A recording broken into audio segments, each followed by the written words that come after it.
Bismillahirrahmanirrahim. Assalamualaikum warahmatullahi wabarakatuh.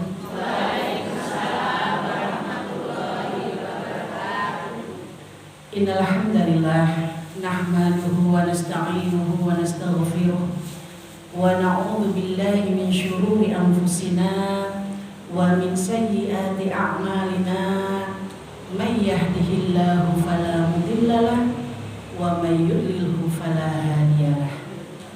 Asyhadu an la ilaha illallah wa asyhadu anna Muhammadan abduhu wa rasuluh la nabiyya ba'dah.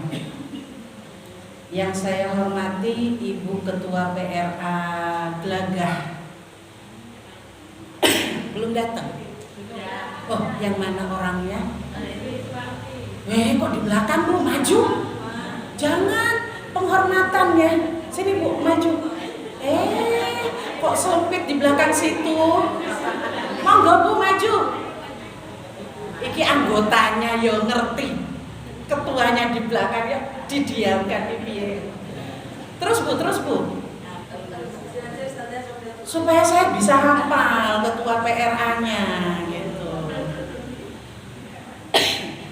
Baik, terima kasih kepada Ibu Dr. Anda Haja Sri Suwanti ya, alhamdulillah saya bisa bertemu dengan jenengan di sini. Yang saya hormati Ibu Ketua MPK Majelis Pembinaan Kader Ibu Dwi Indah AMD, alhamdulillah tadi sempat ngobrol sebentar di depan. Dan yang saya hormati, saya cintai, saya banggakan ibu-ibu jamaah pengajian kader PRA Glagah, kecamatannya Unggul Harjo ya Bu? Iya. Sama-sama kita bersyukur pada kesempatan siang hari ini. Belum apa-apa udah gagal fokus Bu. Ya, jadi sama-sama kita bersyukur bahwa di kesempatan sore hari ini kita bisa bertemu dalam keadaan sehat walafiat ya. Dalam keadaan penuh semangat, ada yang datang dalam keadaan lesu, letih, lapar, loyo. Ada nggak Bu? Ada, itu yang senderan. Kalau semangat itu mesti duduknya tegak gitu ya. Nah, mari sama-sama kita bersyukur, dan saya terus terang aja, saya bahagia, saya benar-benar bersyukur karena diberi kesempatan untuk bisa hadir di PRA Glagah ini, membersamai MPK-nya ya, untuk bisa memberikan pengajian yang disebut dengan pengajian kader. Terus terang ini saya mau nyontek nanti. Saya mau ceritakan ke PCA saya bahwa ternyata di PRA Glagah itu sudah memulai pengajian kader yang keren banget gitu loh. Karena di tempat saya, di PCA saya khususnya itu belum ada. Nah, saya duduk di sini tidak dalam rangka sebagai seorang anggota PCA ya Bu, tapi saya adalah anggota Korps Mubalighot DIY, Korps Mubalighot Aisyah DIY, gitu ya. Nah, tadi ada sedikit pertanyaan, kok bisa namanya Raudatul Jannah jadi nida? Itu termasuk proses kehidupan Bu, panjang. Ceritanya panjang, tapi intinya adalah itu nama yang diberikan oleh guru saya karena melihat bagaimana saya itu memiliki keinginan untuk selalu berdakwah, maka diberilah nama Nida. Nida itu panggilan. Ada lanjutannya Bu, Nidaul Haq, panggilan kebenaran. Tapi biar gampang saya pakainya Nida gitu. Jadi intinya kayak gitu aja lah Bu ya. Raudatul Jannah tetap dipakai. Ibu-ibu yang dirahmati Allah, tidak lupa sholawat dan salam semoga tetap tercurah kepada junjungan kita Nabi Muhammad Sallallahu Alaihi Wasallam. Semoga kita termasuk ke dalam umat beliau yang akan mendapatkan syafaatnya. Ini minta maaf ya Bu, saya memang agak batuk-batuk karena usia udah umuran Bu. Jadi casingnya kelihatannya apik gitu ya, apik, kelihatannya bagus gitu, tapi dalamnya udah jompo Bu, maaf ya. Jadi maaf ini saya menyampaikannya tuh sambil batuk. Oke ibu-ibu, Saya itu kemarin dihubungi sama Ibu Lia. Saya tanya, Bu, ini temanya kira-kira mau apa ini temanya gitu ya. Terus beliau bilang, Ustazah, ini pengajian kader nanti temanya tentang mengelola lingkungan keluarga yang harmonis menurut Islam. Kemudian dari tema itu saya membuat sebuah judul, Sakinah di Era Modern Menyulam Harmoni dengan Nilai Islam. Itu judul yang akan saya bawakan sore hari ini.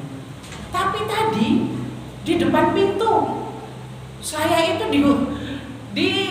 diajak ngobrol sama Bu Lia, terus dibilangin dia nanti Ustazah kasih semangat ya Us untuk para anggota biar bisa hadir dengan penuh semangat. Loh, perasaan temanya beda loh Bu, nggak masalah motivasi loh. Terus apa ujungnya? Udah pokoknya masukin aja semua. Nah, wes ya Bu. Jadi kalau sore hari ini pengajian kita nanti ada tentang keluarga, ada tentang penyemangat, teko diserap aja, ya, teko diterima aja. Ya udah deh, nggak apa-apa gitu ya. Yang penting semuanya untuk kebaikan. Saya memang dari Papua, tapi orang tua saya aslinya dari Ambon dan juga dari Sulawesi Makassar. Jadi campuran Bu, makanya mukanya jadi kayak gini nih. Nggak Papua banget, Papua cuma tempat lahir dan besar. Tapi setiap kali ditanya ya saya ngakunya orang Papua, karena memang darah saya jatuhnya di sana, gitu ya. Baik ibu-ibu, berbicara tentang keluarga sakinah, apa yang ada di dalam pemikiran panjenengan kalau saya bilang sakinah? Kira-kira apa Bu? Sakinah itu apa ya? Kita sering loh ngomong semoga sakinah mawaddah warahmah ya kan? Lah saiki sakinah apa?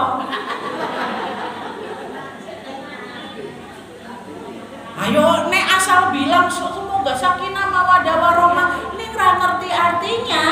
Yo gimana? Sakinah apa kira-kira Bu? Betul, ketenangan ya. Kedamaian. Nah, menurut ibu-ibu, kita tuh pengen ya punya keluarga sakinah, benar? Menurut ibu-ibu nih, di zaman sekarang yang paling susah itu menjaga keluarga dalam hal keharmonisan keluarga nih ya. Yang paling susah dijaga tuh apa Bu? Tentang masalah ekonomi atau komunikasi? Iya, ada yang ini kemaruk mintanya dua-dua. Salah satu lah Bu. Komunikasi. Yang lain? Ekonomi. Ada lagi yang lain barangkali di luar dari pertanyaan ini? Apa Bu? Kebiasaan? Oh ya iya, kita sedang bicara harmonis nih. Kesetiaan. Ya, kepercayaan. Ada lagi? Masya Allah persoalannya banyak ya. Belum lagi bicara udah banyak banget tantangannya. Kepercayaan, kesetiaan, ekonomi, komunikasi ya. Berbicara tentang keluarga yang sakinah di zaman modern ini memang tidak mudah. Ya, tidak mudah. Kalau dulu tantangannya paling apa Bu? Suami pergi ronda, tengah malam baru pulang, udah itu aja udah. Atau pergi mancing, wes selesai udah. Itu tantangannya cuma itu. Tapi sekarang tidak hanya pergi mancing, dia pergi mancing sambil pegang HP. Lah kita nggak ngerti dia ngeliat apa, kan gitu ya Bu? Kita nggak tahu dia menghubungi siapa, ya nggak? Ini persoalannya, tantangan kita sekarang semakin bertambah. Maka kalau berbicara tentang sakinah di era modern itu bukan sesuatu yang mudah. Tapi sesuatu yang mudah itu bukan berarti tidak bisa. Oleh Allah kita cuma ditugaskan untuk apa? Ikhtiar. Hasilnya Allah yang tentukan. Kita cuma butuh proses dalam kehidupan ini untuk bisa menciptakan keluarga yang sakinah. Betul ya Bu? Kita sudah sama ya ini pemikirannya ya. Kita sudah sama bahwa gak mudah loh menciptakan keluarga yang sakinah di zaman sekarang, tapi tetap bisa dilakukan kalau mau. Bisa dilakukan, tapi kalau nggak mau, sama aja, ya kan? Jadi semua di sini mau? Mau untuk punya keluarga yang sakinah? Baik. Ini air untuk siapa, Bu? Untuk saya ya? Sambil minum ya, Bu? Makasih. Cantik gelasnya. Bismillah.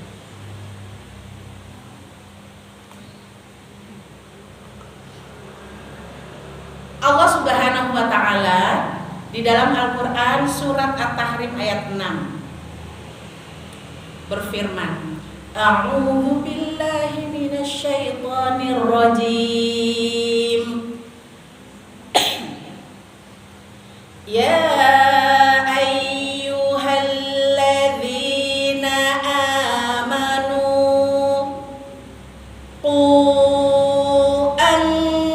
anfusakum wa ahlikum nara. Itu perintah Allah. Wahai orang-orang yang beriman, jagalah dirimu dan keluargamu. Perintahnya itu. Dia nggak suruh, Allah nggak suruh jagalah istri orang atau suami orang, enggak. Ya, disuruhnya kita menjaga diri sendiri. Jaga diri sendiri dulu, baru menjaga keluarga. Artinya apa? Di sini kita dituntut sebagai pribadi untuk lebih baik terlebih dahulu sebelum kita menuntut keluarga kita atau pasangan kita. Jadi ketika kita kepengen mewujudkan keluarga yang sakinah mawaddah warahmah, maka perbaikilah diri kita lebih dulu.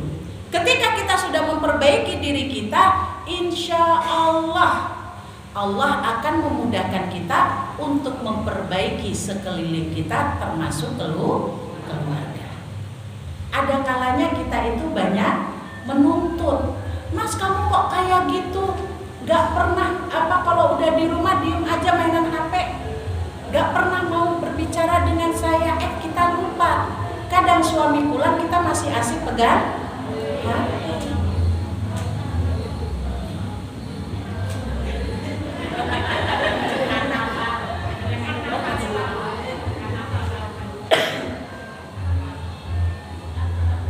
Iya, di sini ya? Apa di mana? Oh, di belakang masjid ini. Masya Allah ya. Nah, jadi itu perintahnya adalah menjaga diri kita dan keluarga kita. Dari apa? Dari api neraka. Bahkan Allah itu menjelaskan api neraka itu terdiri dari apa? Manusia dan batu. Saking Allah tuh pengennya kita betul-betul hati-hati. Jadi diberi gambaran nerakanya.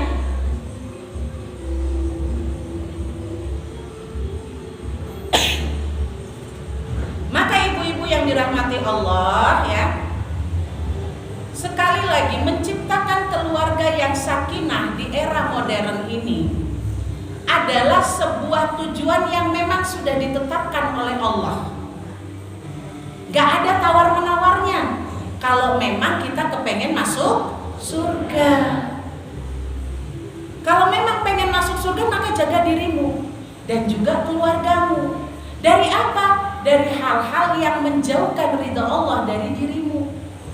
Maka lakukan perintahnya, jauhi larangannya. Itu udah kuncinya udah. Maka dalam mendirikan rumah tangga pun seperti itu. Bagaimana kita membangun rumah tangga kita mengikuti apa-apa yang diinginkan oleh Allah, bukan oleh hawa nafsu kita. Termasuk dalam hal mendidik anak. Tidak hanya ngikutin maunya kita, aku mau kamu jadi dokter, pokoknya tidak ada cerita apa-apa, kamu harus jadi guru. Jangan jadi guru, kalau guru sekarang beban negara misalnya. Enggak. Ya, pokoknya harus dokter lah begitu. Tidak bisa ya. Kita harus mampu menyesuaikan keinginan Allah dalam hal mendidik anak-anak. Maka ibu-ibu yang dirahmati Allah, kita sedikit berbicara tentang apa saja sih yang menjadi tantangan mewujudkan keluarga sakinah di era modern ini.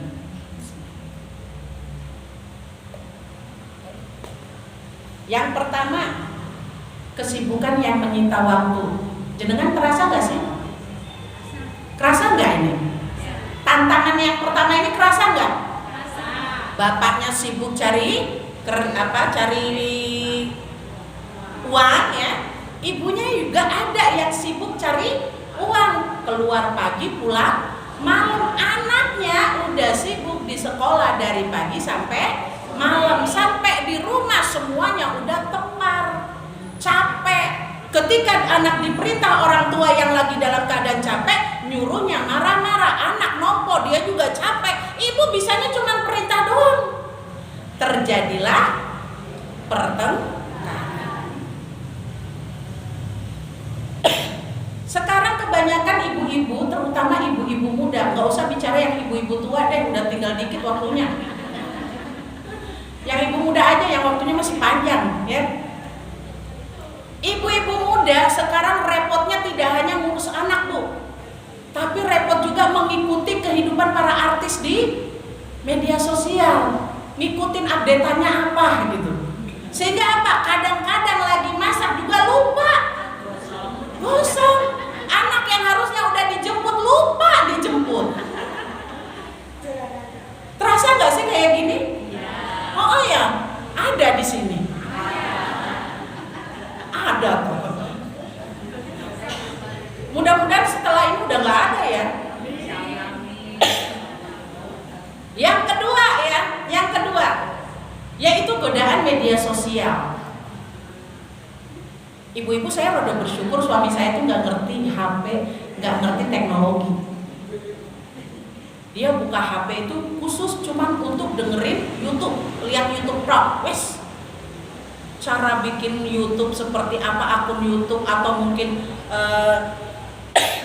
buka link yang di-share, misalnya harus buka lewat istilahnya aplikasi-aplikasi yang lain, udah nggak ngerti dia. Makanya saya nggak mau ngajarin. Saya nggak mau ngajarin, soalnya kalau laki pinter bahaya. Ya, godaannya banyak di media sosial. Laki tuh kelemahannya di mata. Kalau perempuan kan di telinga ya kelemahannya itu. Tapi sekarang juga ditambah kelemahannya di dompet. Kalau dulu itu kan cuma di telinga doang, dirayu dengan kata-kata manis udah kelepek-kelepek. Sekarang udah kasih duit aja, udah lemah dia. Ya. Godaan media sosial begitu banyak. YouTube, Instagram, TikTok, apalagi Bu, WeChat, ada lagi macam-macam Bu.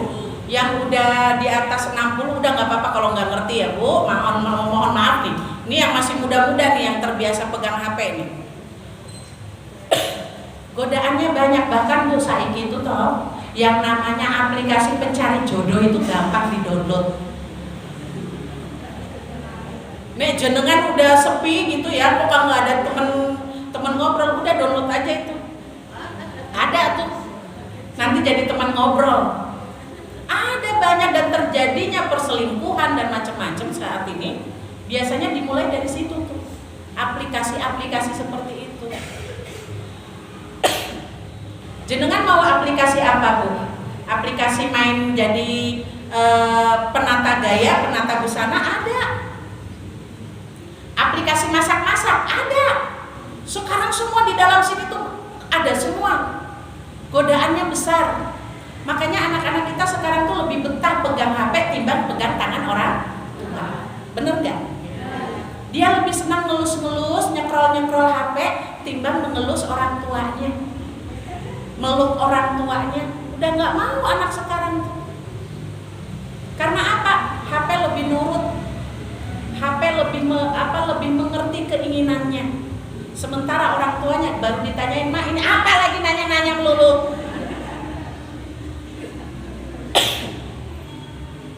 Seperti itu kita terhadap anak-anak kita. Bahkan dengan suami pun sama aja. Pulang udah capek, kita merasa untuk melepaskan penat kita adalah dengan bermain HP. Sama-sama dalam satu ruangan tapi ukur-ukuran. Ketawa-ketawa tapi yang satu ketawanya dengan HP, satu juga ketawa dengan HP. Bener gak sih kayak gini? Iya ya. Ada yang di sini kayak gitu.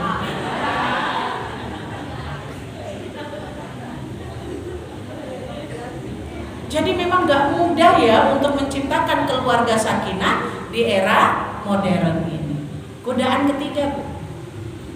Pudarnya nilai agama. Benar? Di sini ada yang bawa anak kecil? Yang mana itu?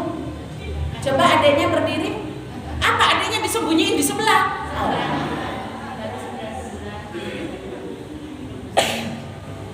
Barakallahu fiik ya, mudah-mudahan Ananda jadi anak yang sholih. Amin. Jangan malu untuk membawa anak ke pengajian ya.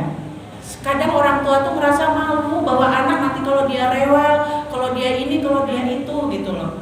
Padahal upaya kita membawa anak ke lingkungan pengajian itu bisa memberikan efek yang baik untuk diri dia di masa depan. Ya. Ini udah bapak bagus nih, tapi ditaruh di belakang. Ya, anak saya Bu pernah tuh. Saya bawa ke pengajian. Saking seringnya saya bawa pengajian, tapi yang ngisi pengajian adalah simba-simba. Sekali waktu saya saya bawa dia ke pengajian yang isinya tuh Koh Denis. Koh Denis itu udah duduk di depan, udah ngomong di depan, masih nanya, "Umi, ustadznya yang mana?" Saking gantengnya, saking berkilaunya. Dia nggak percaya loh, itu loh dek ustadznya. Kok ustadznya masih muda? Saya langsung madeg. Ya Allah, ini salah saya. Kenapa saya salah? Karena saya bawa pengajiannya di simba-simba. Jadi dalam alam pikiran dia yang namanya ustadz kudu yang udah lemah, kudu yang kacamatanya udah tebal, kudu yang melihatnya HP gini. Itu dalam bayangan anak saya. Maka sejak itu saya berhenti, Bu. Saya ganti. Saya ajak dia ke tempat-tempat yang ustadznya banyak yang muda. Tapi tantangan buat saya jadinya. Karena di sana banyak anak mudanya. Gitu. Mamah-mamah baru gitu ya. Dengan membawa anak-anak bayi. Kan jadi kalau ngeliat kayak gitu jadi bagus ya.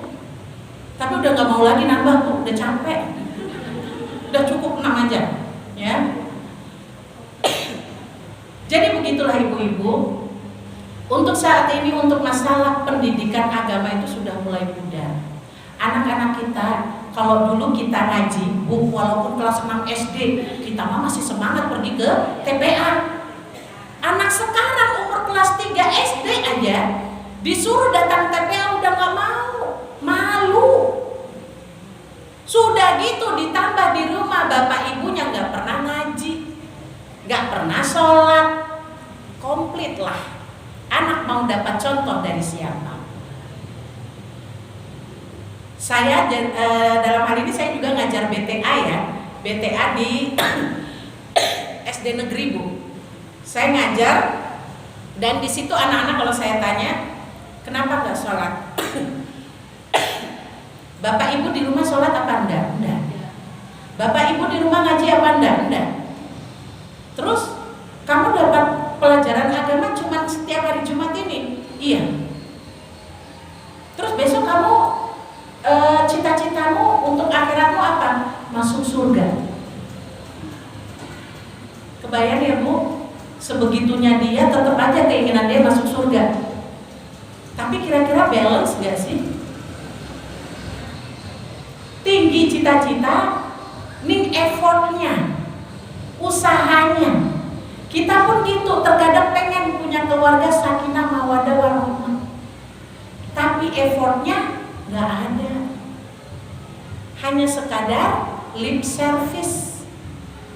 Pengen punya keluarga yang sakinah mawaddah warahmah, tapi nggak ada punya keinginan untuk apa? Melihat anakku, dia udah ngajinya sampai di mana? Ibu-ibu di sini yang anaknya masih ikro ada? Sudah kelas SD ke atas itu ada? Jenengan tahu nggak dia ikro berapa? Ngajinya di halaman yang berapa? Di Dia kalau pulang dari TPA diperiksa nggak apa pelajarannya? Hati-hati ibu, itu termasuk salah satu upaya kita. Ketika kita tidak mampu mengajar anak kita baca tulis Al-Quran, maka saat kita kirimkan dia ke sekolahan atau ke tempat belajar, kita juga harus ikut di dalamnya. Perhatikan, udah sampai di mana dia tuh? Kamu ngaji apa tadi nak? Hadisnya pelajarannya hadis apa? Bu guru mau bilangnya gimana? Itu harus bisa tuh. Cuman sayangnya saking kita itu sekarang sudah sangat jarang sekali untuk berkomunikasi sama anak-anak kita. Sehingga apa saat kita tanya tadi di sekolah pelajaran apa? Ya kayak tadi. Bu guru bilang apa? Ada bilang apa-apa? Ada PR enggak? Enggak. Kamu bisa enggak bisa? Temanmu ada enggak? Ada. Kamu ada? Menjawab hanya sekadarnya. Karena kita pun bertanya cuma sekadar formalitas. Ini mudah-mudahan bisa jadi renungan kita ya ibu-ibu. Masuk surga itu nggak mudah, ya, nggak gampang. Tapi insya Allah bisa. Allah nggak lihat hasil, Allah lihat prosesnya. Salah satu bentuk kedurhakaan kita atau pengkhianatan kita atas doa adalah ketika kita meminta, ya Allah berikanlah aku anak yang soleh, tapi kita nggak pernah ngajarin agama untuk dia. Kita nggak pernah perhatikan kebutuhan agamanya. Itu adalah pengkhianatan atas doa kita.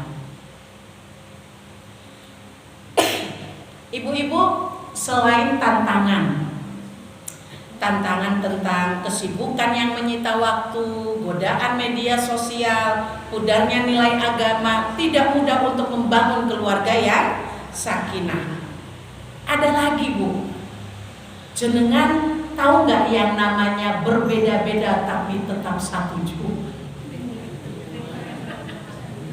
Membangun keluarga sakinah tidak hanya tentang lingkungan, tapi kita pribadi.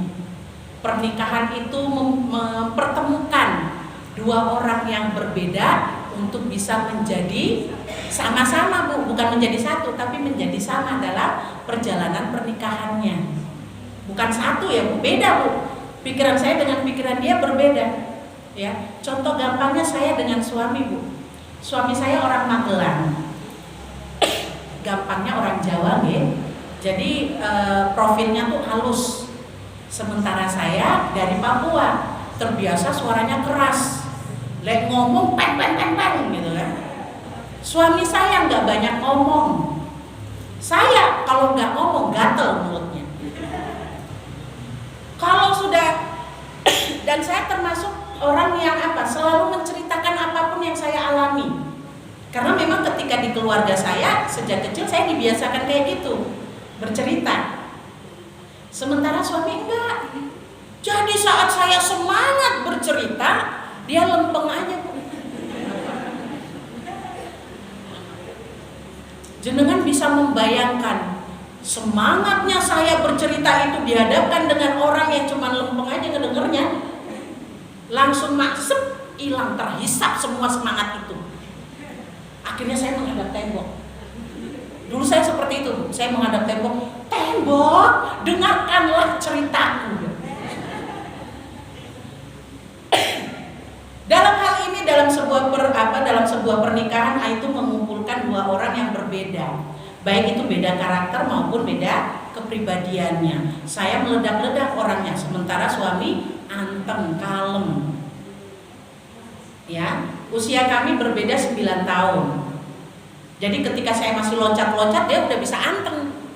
Lah saya terima orang yang cuma anteng gak semangat bu.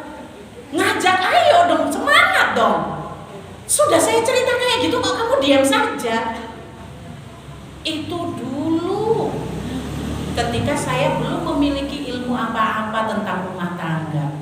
Saya masih menuntut suami saya untuk sama dengan saya. Kalau saya semangat, kamu juga harus semangat. Kalau saya banyak bicara, maka kamu juga harus banyak bicara. Kayak gitu. Berikutnya apa? Perbedaan latar belakang. Entah itu yang pendidikan, entah itu yang budaya. Kebayang ya bu, budayanya orang Papua. ngomongnya cas. Suami saya diam aja.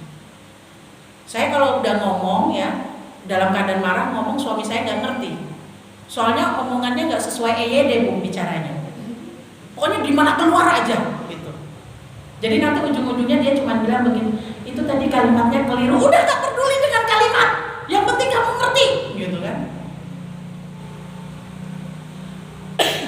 Di masa awal-awal itu saya dengan suami kerjaannya cuma untuk apa bu?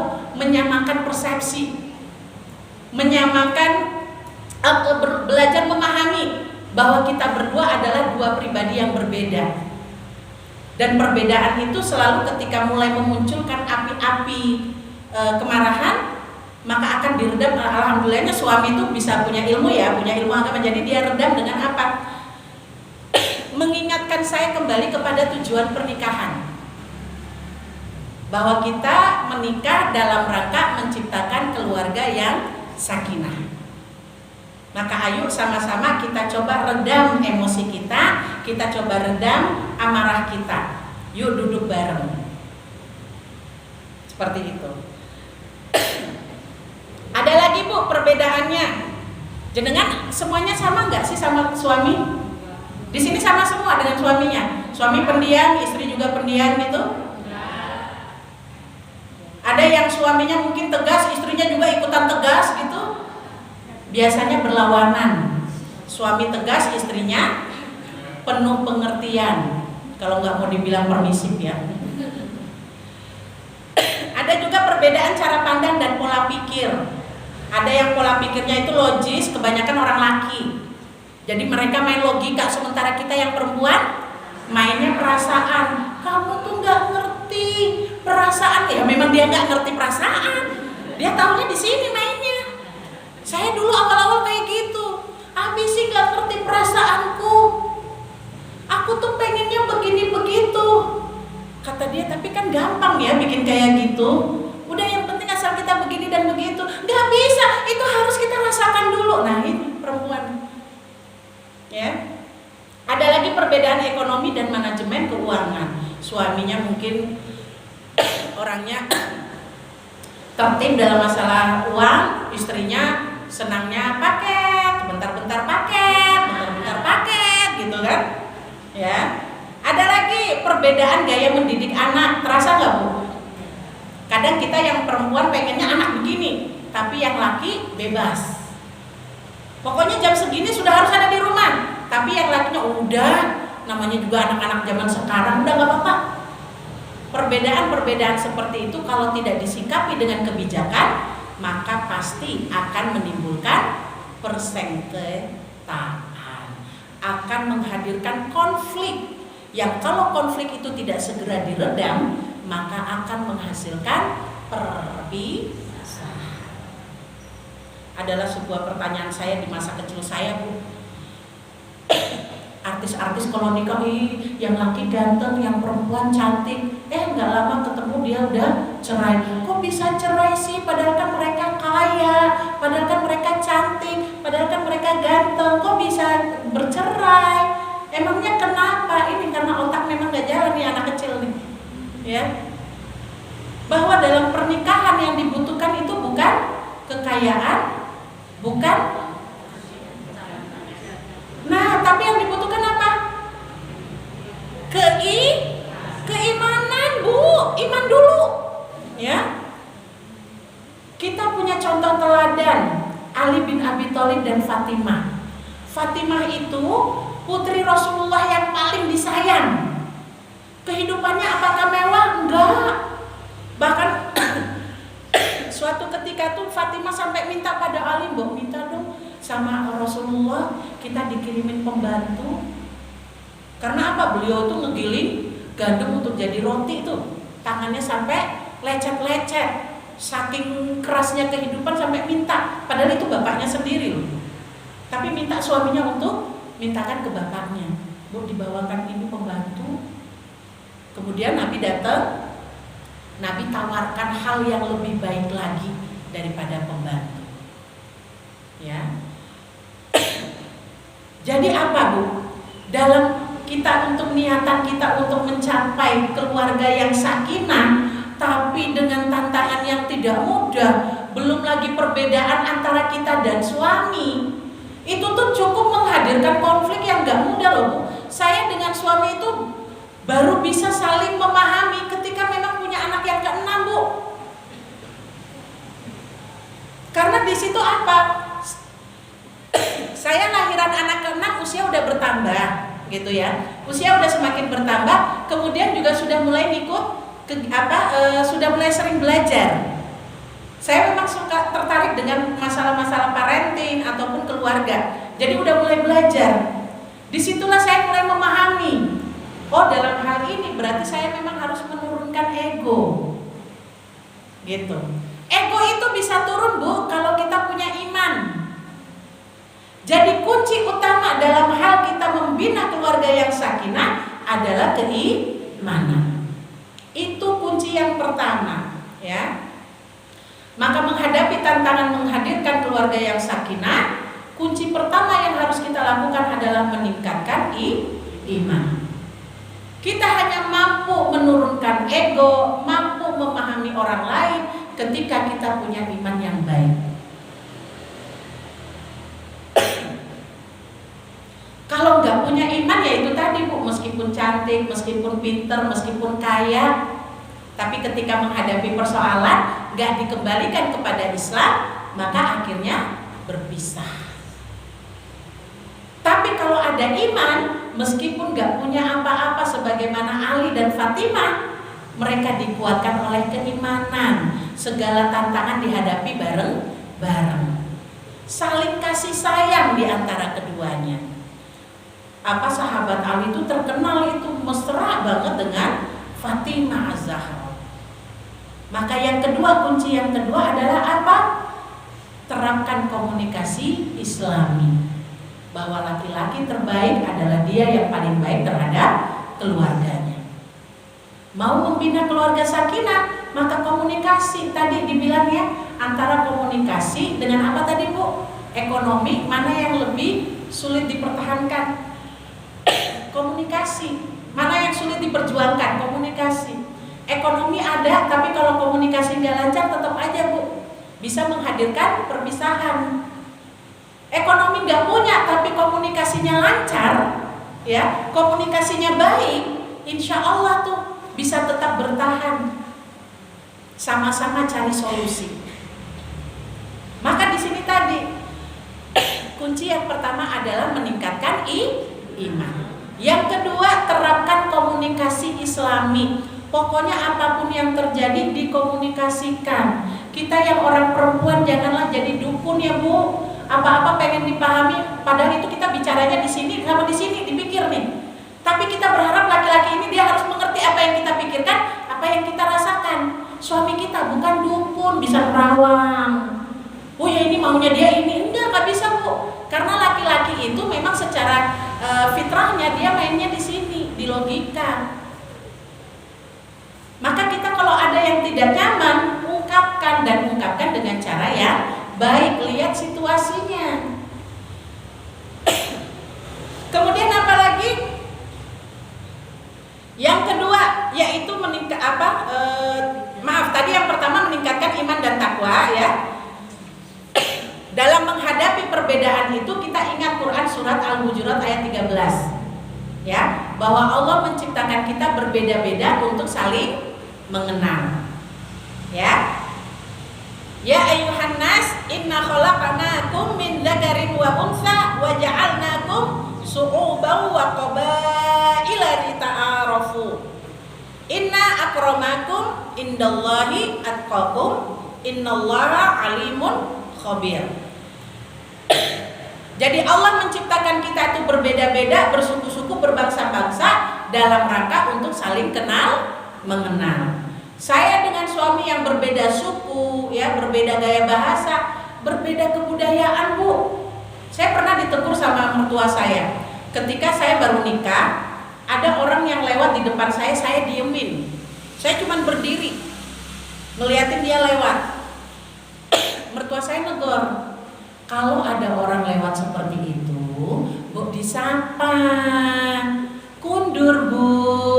beliau kan baru pulang pasar ya, bawa kreyeng itu loh Bu. Kundur Bu gitu. Saya jawab, ngapain ditanya Pak, kan udah ketahuan dia pulang. Karena memang kami di Merauke kayak gitu Bu.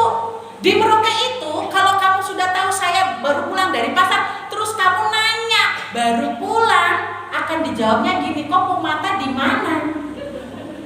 Kok tidak lihat ini saya ada bawa barang ini kan? Itu. Jadi kebawa budaya saya itu kebawa ke kampung suami. Maka saya jawabnya cuma, ngapain ditanya, kan udah tahu dia pulang. Enggak, itu budaya di sini, basa-basinya di sini kayak gitu. Itu untuk merubah itu Bu lama, saya butuh waktu lama. Karena saya harus mengubah kebiasaan saya yang udah belasan tahun. Alhamdulillah mertua saya sabar.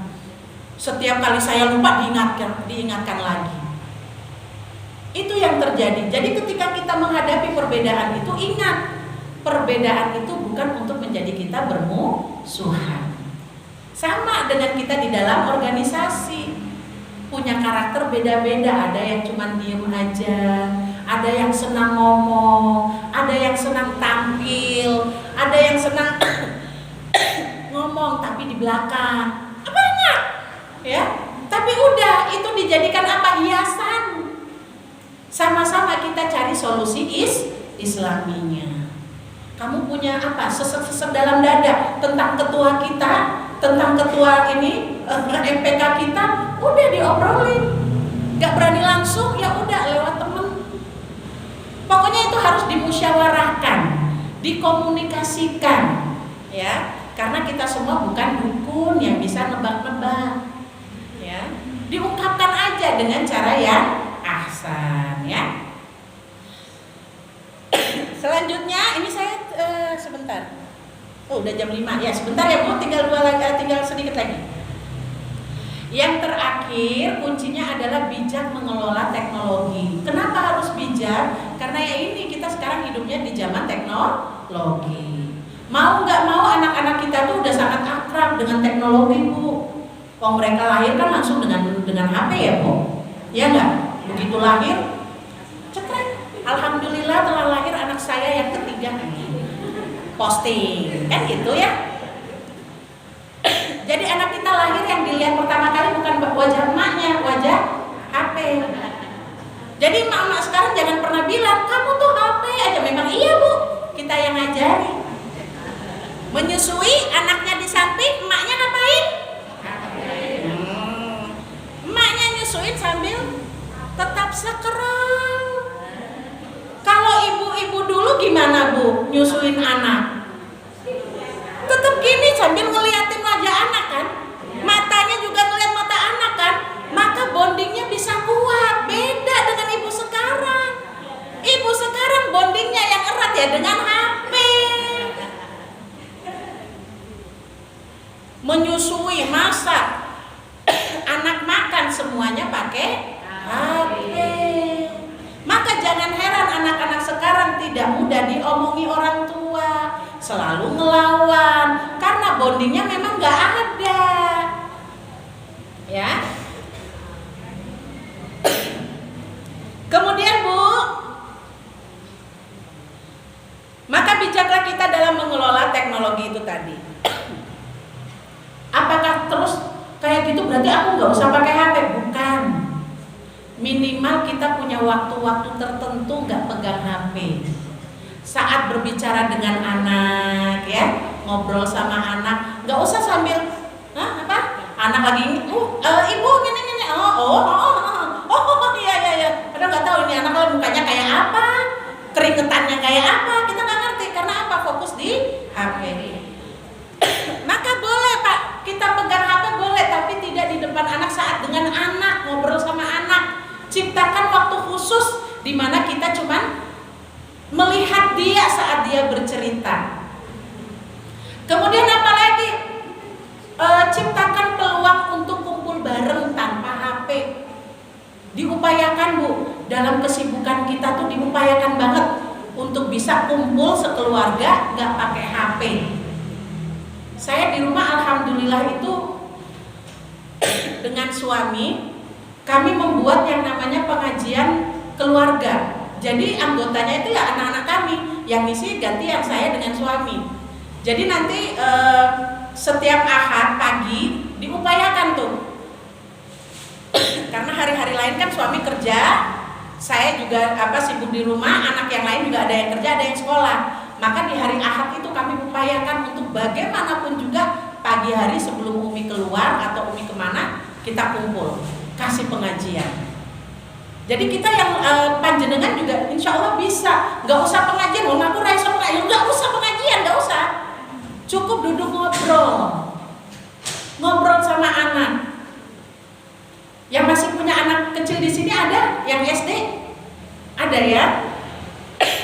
Saya tuh ada punya 5 pertanyaan yang bisa panjenengan kasih ke anak, dan itu bisa menciptakan komunikasi atau obrolan yang bikin asik gitu loh, yang akhirnya antara kita tuh bisa ketawa. Saya pernah tes dengan anak-anak saya, dan itu memang cukup membuat kita kadang juga jadi orang tua akhirnya mikir, oh ternyata saya seperti itu toh dalam pandangan anak saya. 5 pertanyaan itu, satu diantaranya, menurut pendapatmu kalau Umi jadi hewan atau jadi binatang, kira-kira hewan apa yang cocok jadi Umi?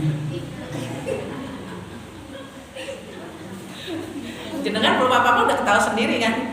Kira-kira Umi cocoknya jadi hewan apa? Anak saya ada yang bilang beruang, ada yang bilang singa, ada yang bilang kelinci, Bu. Katanya Umi tuh imut katanya. Saya sendiri gak percaya itu, Bu. Kemudian ada lagi pertanyaannya, kalau misalnya Umi pergi, apa yang paling kamu nantikan ketika Umi pulang? Apakah kreseknya atau Umi? Nah itu nanti kita bisa tahu tuh dari situ, Bu. Ya, coba jenengan, saya ada punya, nanti insya Allah saya kirimkan pertanyaannya ya. Nanti jenengan boleh uji coba ke anak-anak. Dan saya bersyukur pada akhirnya ketika saya menyampaikan pertanyaan itu, anak-anak saya, karena nanti saya tanya alasannya apa kok Umi jadi beruang? Karena Umi itu selalu melindungi. Jadi itu bayangan anak kita terhadap kita gitu loh, Bu. Dari situ kita bisa tahu. Nah itu yang terakhir ya, Bu. Jadi bijak mengelola teknologi. Bukan berarti kita harus memusuhi teknologi, enggak. Kita harus bisa hidup di zaman teknologi ini. Tetaplah hidup, Bu. Tetaplah hidup, ya. Bahwa teknologi yang Allah hadirkan untuk kita saat ini, insya Allah itu untuk membantu kita, ya, memudahkan kita dalam menjalani hidup yang semakin memang cepat geraknya itu sekarang, ya. Jenengan mau bertahan gak pakai HP, jenengan gak tahu apa-apa nantinya. Ketika di kiri kanannya sudah berubah, jenengan masih gitu aja terus karena gak tahu apa-apa. Maka tadi nggak perlu memusuhi teknologi, cukup menjadi orang yang bijak memanfaatkan teknologi. Contohnya sekarang saya, wah Bu Nida, Ustazah Nida mau ceramah aja pakai acara kamera gitu, iya, karena saya punya channel YouTube. Jadi dengan saya rekam seperti ini, nanti saya upload di YouTube. Terkadang saya bikin publik, terkadang enggak. Yang enggak itu supaya saya ada perbaikan. Selain itu, Bu, ini adalah warisan saya untuk anak-anak nantinya, channel saya. Warisannya apa? Kalau dulu kita rindu orang tua paling bisanya lihat foto. Kalau sekarang ketika mungkin nanti saya tidak ada, mereka bisa buka channel YouTube saya. Kangen suara Umi, kangen wajah Umi, kangen pergerakan Umi, lihat di YouTube doang. Jadi tadi saya bilang manfaatkan teknologi, jangan sampai antipati, nggak bisa ya, karena memang kita sekarang udah memang zamannya gitu ya. Maka ibu-ibu yang dirahmati Allah, rumah tangga sakinah itu bukan berarti rumah yang tanpa masalah, ya. Ada masalah. Di sini ada yang udah yakin rumahnya itu 100% sakinah.